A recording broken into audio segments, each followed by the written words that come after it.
We're going to be covering a couple of sections out of the book Law and Liberty. Now, who all, does everybody have a copy of Law and Liberty? I imagine everyone here does. Not with you. That's okay. We're going to cover a couple of excerpts. I suppose the other question is, who all has read Law and Liberty? I had this book for a couple of years before I actually read it. So that's one of the hopes, is to encourage you to go through the whole book. We won't be able to cover every page of it. But we're going to pick out a few chapters, and the way Rushdoony begins is with the question, can we legislate morality? That's chapter 1. And so we're going to start with the same thing, because it is pretty well foundational to this idea of law and how it relates to liberty and so many different aspects of life. So that's going to be the overall question that we're going to try to answer. Rushdoony makes the point that our laws are all moral laws, somehow representing a system of morality. He's going to make the argument that, yes, you can legislate morality. In fact, every time you do legislation, it is a moral issue. But we want to back up a little bit and very specifically define this idea of morality. Now, one thing that you have to understand about the way I teach is I like a discussion-based kind of Sunday school class. That's what this is going to be. So if you guys don't engage, this is going to be very, very short and very, very shallow. So I encourage you, please, speak up, be part of it, interrupt me at any point, feel free. But just to start, how would you guys define morality? If you had to give a definition, what would you say it is? Jerry? I would say what it should be is just conforming your right and wrong. Okay, conforming right and wrong to God's law. Makes sense? Any other thoughts? Any other ways we could define this? What? Okay, the way in which you conduct yourself. I can appreciate that. Any other thoughts? Ethics of right and wrong, basically. System of ethics of right and wrong. So equating ethics with right and wrong? Is that? Yeah, okay. I guess your philosophy of ethics would be what's right and what's wrong. Okay. Any other thoughts? There are a couple of definitions that I was able to find out of Wikipedia, a very, very valuable and dependable source. The differentiation of intentions, decisions, and actions between those that are distinguished as proper and those that are improper. Wikipedia, thank you for muddying the waters for us. It's a very convoluted way of saying what I think they're trying to say. But I think the key is in this proper and what's improper. Is the focus of whoever wrote this article is trying to get across. Another definition from Oxford Dictionary is perhaps a little more academic in nature. Principles concerning the distinction between right and wrong or good and bad behavior. It's about behavior. It's about what's right versus what's wrong, what's good versus what's bad. Strong's Dictionary. In Scripture, it's hard to find many instances, even across multiple translations, to find the word morality. But there are several words that can translate that way. One of the more common ones is nekoch. And Strong's describes this as being straightforward, equitable, correct, integrity, plain, right, and oddly enough, more commonly, uprightness. That rightness, right versus wrong.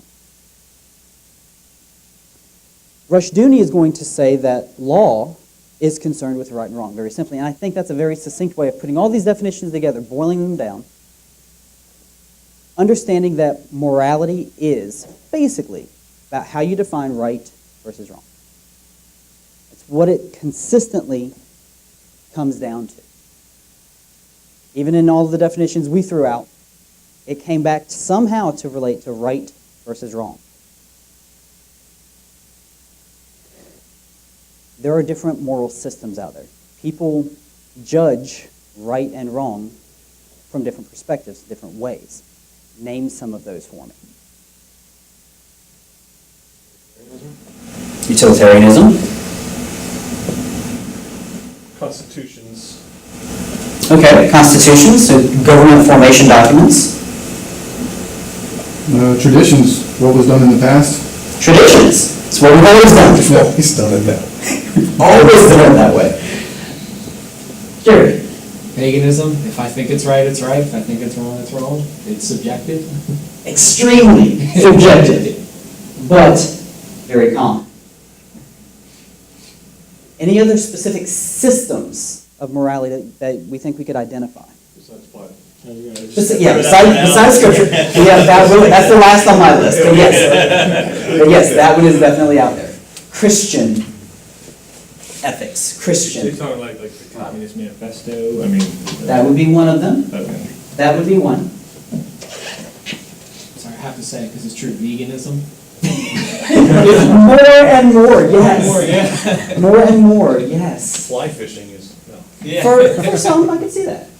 Here are a couple that I thought of as I was going through this, and again, not that any of these answers are wrong, these are just, what's up here is what I thought of, or what I pulled out from someplace. Islam is a moral system. Buddhism has their own system of morality, their own definitions of right and wrong. Hinduism, Shintoism, animism, humanism, and then, of course, Christianity.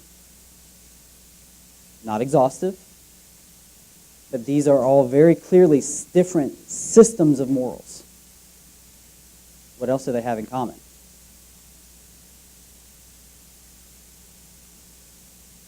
They are all religions. Most everything that we threw out before this list is lending toward a religion. Most of them. Somehow or another. Isn't any system of right and wrong a religion? Exactly. It does always come back to a religious system of some sort.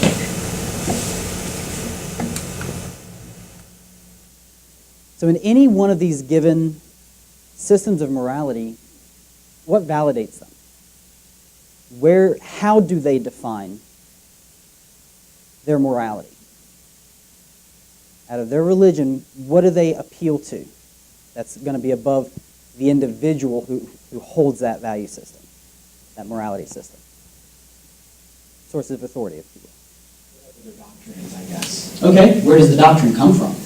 Whatever they think or whoever they think is their false god. Okay.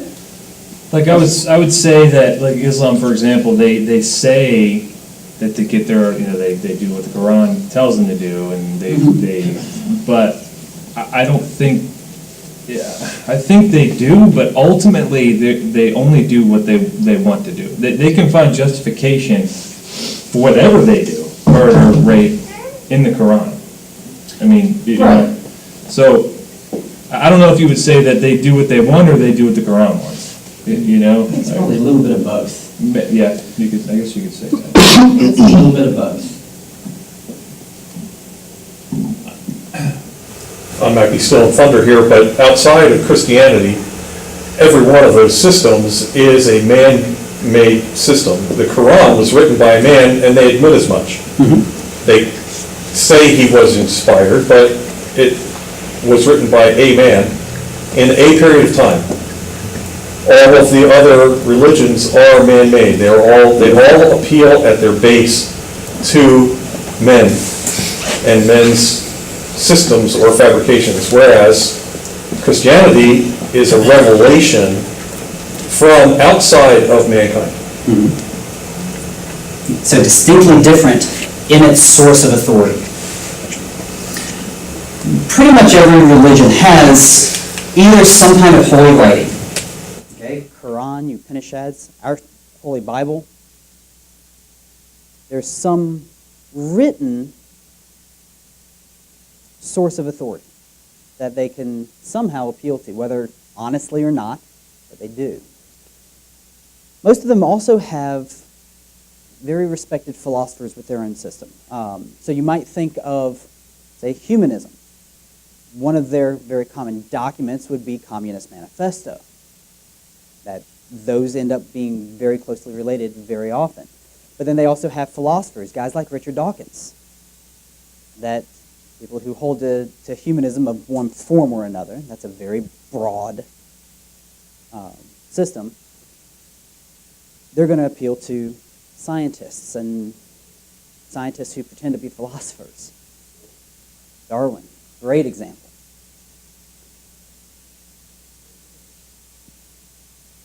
And then a lot of it also comes back to some cultural tradition. We've always done it that way. And if it's not broke, don't fix it. The trouble is with every one of these systems outside of Christianity, it is broken. And honestly, within Christianity, a lot of our traditions are broken. And they need fixing.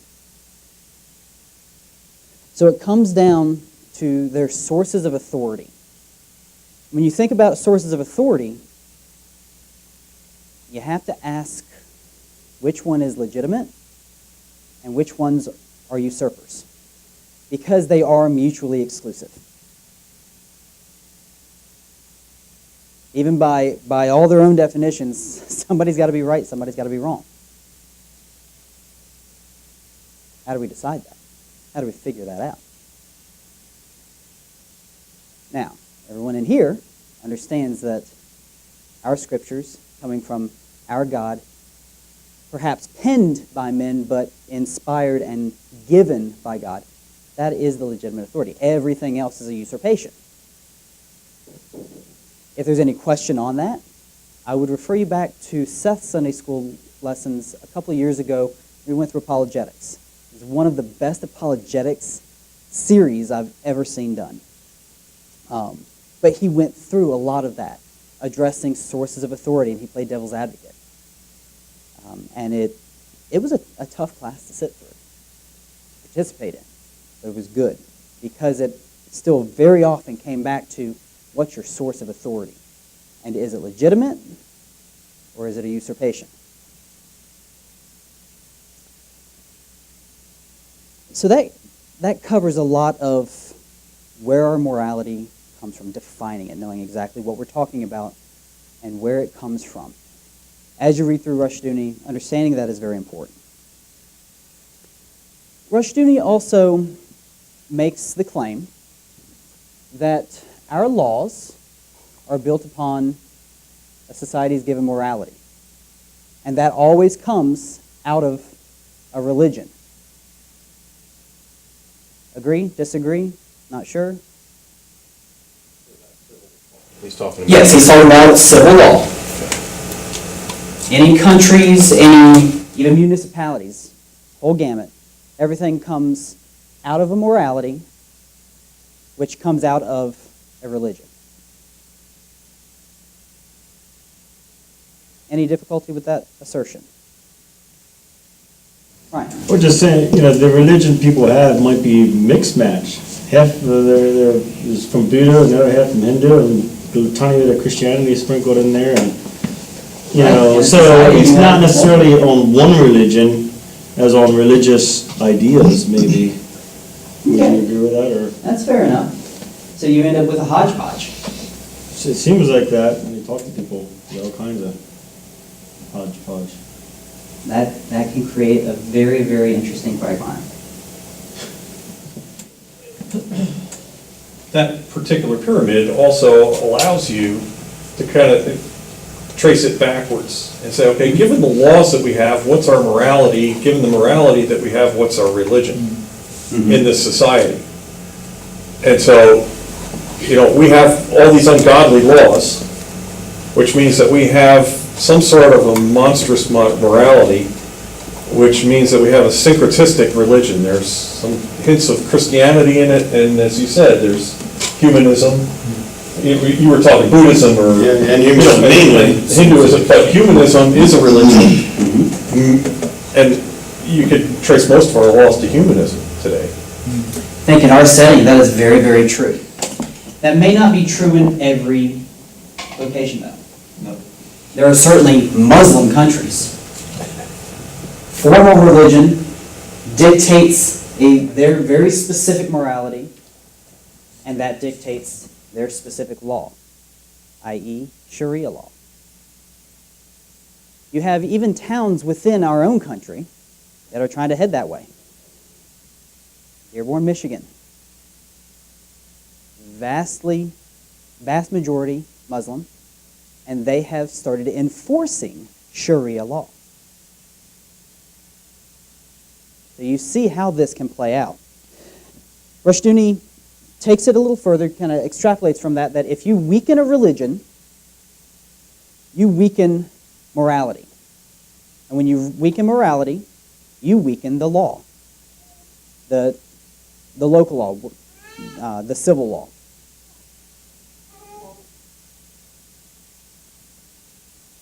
I have to wonder, are there any exceptions to this premise? And maybe I'm just playing semantics. I'm not addressing what you just asked, but for religion on the bottom, do you mean the religion as in a belief in a deity, or as the Bible would kind of define it, as the action taken based on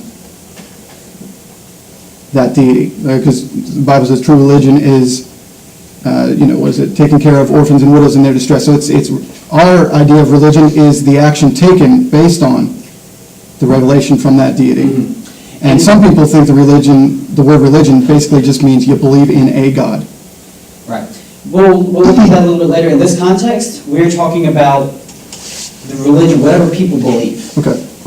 It's not a biblical definition of what true religion is acted out. Okay. But it's what their system of beliefs is. So that's the context that we're talking about in this case. John. And there's a question, when you say weaken, now all of a sudden we're dealing with relative to what? Weakened in respect to Christianity, Christian law. Right. Weakened. There's a comparative nature to the way he phrases it, the way he argues it. Any other thoughts on this before I give my 2 cents?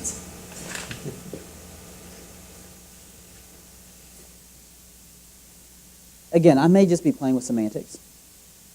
But like John said, weaken is a relative term. Weaken compared to what? Perhaps another way of saying it is alter. If you alter a religion in a given culture, you will alter their morality. And when you alter that morality, it will alter the laws that come out of that morality. I say that because we have some very strong laws in this country in that they are heavily enforced. So if that's how you define strong versus weak, they are heavily enforced. Well, it may come out of a terrible religion and a very, very poor morality, but it's still very strong in its enforcement. Now, if you're talking about strong in its comparison to biblical law, that's a different discussion. Honestly, I'm not sure which direction Rushdoony was going with it when he phrased it this way. And I don't know that he was trying to be incredibly specific in this case, in this particular chapter. My feeling is typically Rushdoony doesn't say anything, especially write anything that isn't fairly well thought out. Not to say that we agree with everything he says, but he does not speak off the cuff very quickly and easily. So here's an example of where I see this playing out. And we can come up with examples. In fact, can you come up with examples of where this plays out, where our religion in this country, in our context, has been weakened or altered, and thus the morality is weakened or altered, and thus we see our laws currently being weakened or altered. What? Marriage laws. Marriage laws. Okay, talk through it for me. Well, it used to be, there are laws in place that, that we don't have to follow them anymore, but they're like that in Kentucky, it has to be between a man and a woman. It's written in the Constitution of Kentucky. And then you have the Supreme Court saying, well, we're going to change that. So they, obviously beyond their authority, but they changed it. So now the population is believing that it has changed now, and the morality is now weakened. And the law, now that law is gone. Now the law is and it's not even weakened; it's just gone. You know what I mean? Right. It's altered. Yeah. And we can take that back to the religion. That law was written out of a Christian context. But our courts are changing that basis, that foundation. I would say along those lines, I wouldn't necessarily phrase it as weakening the religion as much as weakening the doctrine. Weakening sound Christian doctrine, leading to weakened morality, leading to what we now have where abortion is completely out of hand.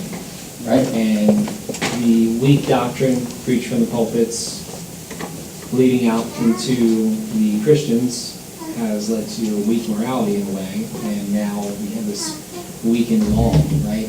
Where this is just something that's happening, and we've kind of let it go so far, it's like, well, how do we stop it now? Right. That becomes a big question for us. That becomes a real, very, very big question. Any other examples where you see this playing out? Wasn't adultery a capital offense at one time? I don't know if it was in this country or not. I don't think at the federal level, but perhaps at state and local levels. It's definitely illegal though, right? At one point it was illegal. I think that's probably going to depend state to state. I don't know specifics. It definitely has been altered. So, no, we have no fault divorce. Right. Right. Yeah. It wasn't that always. That is true. One area that I've seen it, I saw a headline that really bothered me this week. People are trying to redefine the idea of pedophilia. Now, this comes out of a group called Before You Act, and their basic goal is to make a distinction among pedophiles between those who are what they call minor attracted versus those who act on their minor attraction. And so they put out this statement and are very politically active in trying to change this. They're saying stigmatizing and stereotyping minor attracted people, that's the rebranding that they're doing, inflames the fears of minor attracted people, mental health officials, and they go on with a little list of people who don't like the idea of pedophiles being looked down upon. They are making legal headway. They began making legal headway the day that homosexual marriage started being recognized. What's very interesting to me about this is this meme. Everyone's saying that legalizing gay marriage means we'll end up legalizing pedophilia. Stop. You're using a logical fallacy known as slippery slope. It just makes you look ignorant. Well, it also is correct. It's exactly what is happening. And it's beginning with groups like this. They are rebranding pedophilia, trying to change the idea to simply a minor attraction because your different sexual orientations now have credence in our culture, and that is changing in our law. An interesting note on this. Dan? Just a quick comment. Even under the law of God, unless a disgusting act like this or a feeling was acted upon, there is no civil punishment for the man who just thought it in his mind. True. He would have to act on it, even under God's law, to be civilly punished. That is correct. What's interesting is this group, almost every one of their formal members and every one of the leaders of that group are pedophiles who have acted on it. Registered sex offender. Registered sex offenders who have acted on it in grotesque ways. So it's the pedophiles pushing for their own acceptance. Interesting little side note on this. The American Psychology Association, the APA, has drawn a very distinct line between pedophilia and pedophilic consummation. And they're defining that one is a disorder in reference to the compulsion and versus ones who act on it. So there's a compulsion versus the action. It is also the same organization that began giving credence to all these different sexual orientations and then began pushing for the legalization of all these different types of marriages, starting with homosexual marriage. And now we have, I think, some 50 some odd different sexual orientations legally recognized and protected under federal law. 50. Well, there's, Well, there's more than no. two genders now. So Right, because there are more than two genders, Yeah. it all starts multiplying it. It's like different combinations. You can make a bunch of different combinations now. Do the same thing. And basically, the government is saying, well, APA says it's legitimate, so whatever you want to do is okay by us. And that's where you end up with groups like BeforeYouAct.org and the North American Man-Boy Association. They've been around for a while pushing this, but now they're respectable, at least in our culture. So that slippery slope is happening. And it's because we are getting away from the Christian religion that our laws were originally founded on.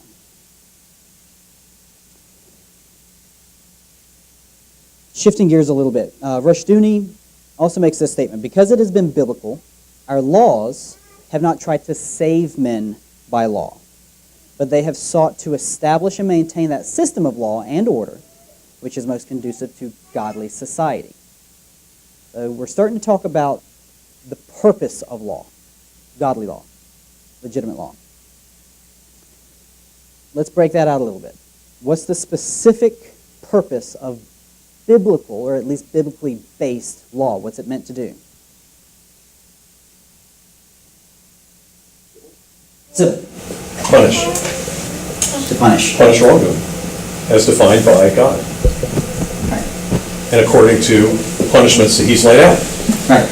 He's not only giving what the offense is, but what the punishment ought to be as well. Right, not more, but not less. Not more, not less. That's the eye for an eye, like Stalionis. Yeah, people often don't recognize that that is also a protection for the wrongdoer from over punishment. Any other thoughts?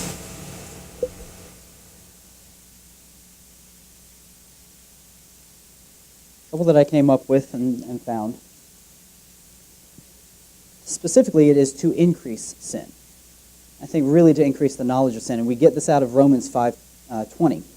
The law came in so that transgression would increase, but where sin increased, grace abounded all the more.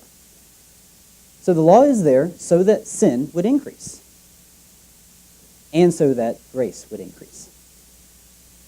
Not to justify sin, but to counteract it.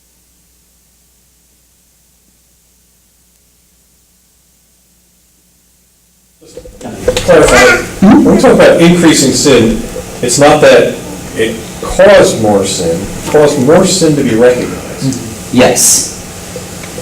Increases the recognition, the understanding of the depth of it. Right, because it defines things that we would overlook as sins on our own,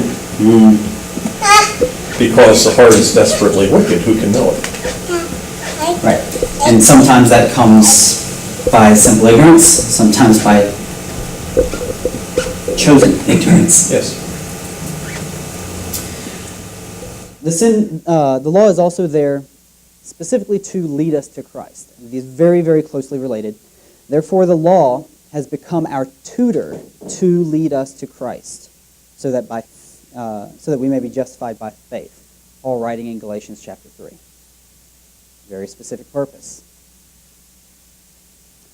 And then hearkening back to what John mentioned, it is to execute wrath on evil doers. It's the idea of restraining evil. And this is very specifically out of Scripture again, Romans 13, 3 and 4.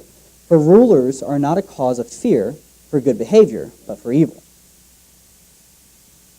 Do you want to have no fear of authority? Do what is good, and you will have praise from the same. For it is a minister of God to you for good. But if you do what is evil, be afraid, for it does not bear the sword for nothing.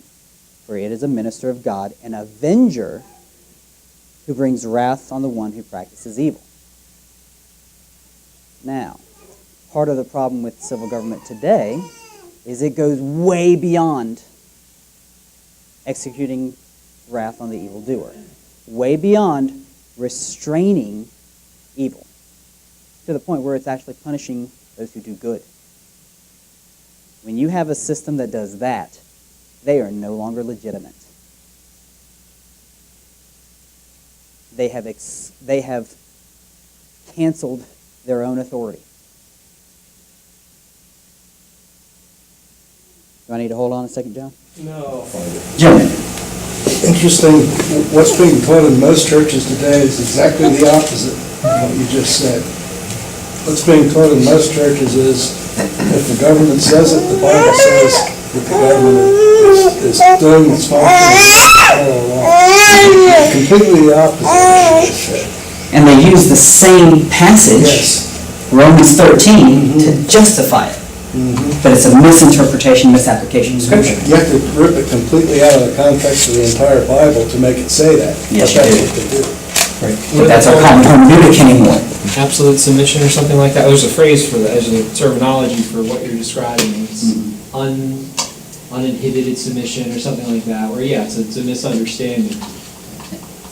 Isaiah 10, chapter 10, verse 1. Woe to those who enact evil statutes and to those who constantly record unjust decisions so as to deprive the needy of justice and rob the poor of my people of their rights.